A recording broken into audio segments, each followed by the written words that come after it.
During the New Testament time, we know that Judas was a covetous man. John 12, verse number 6 lets us know that he didn't care anything about the poor. He only cared about dipping his hand into the money box because he was a thief. Matthew 26, verse 14. Then one of the 12, called Judas Iscariot, went to the chief priest and said, "What are you willing to give me if I deliver him to you?" And they counted out to him 30 pieces of silver.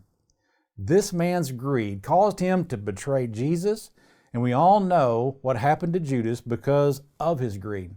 It caused him to have great grief, and so he took his own life. And the Bible said it would have been better for him if he had never been born. And who can forget about the rich man in Luke chapter 16 who would not share his food with poor Lazarus, and because of his greed, he lost his soul to the devil?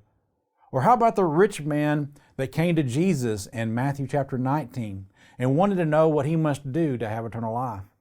He was a good man and, he followed the law of Moses.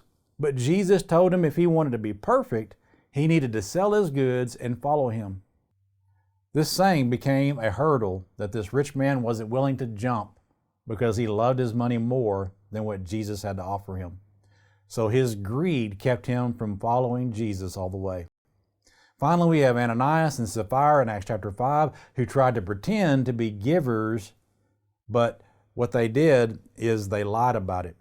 Yes, they gave some. They gave part of what they sold their land for to Peter, but they were claiming that they gave it all.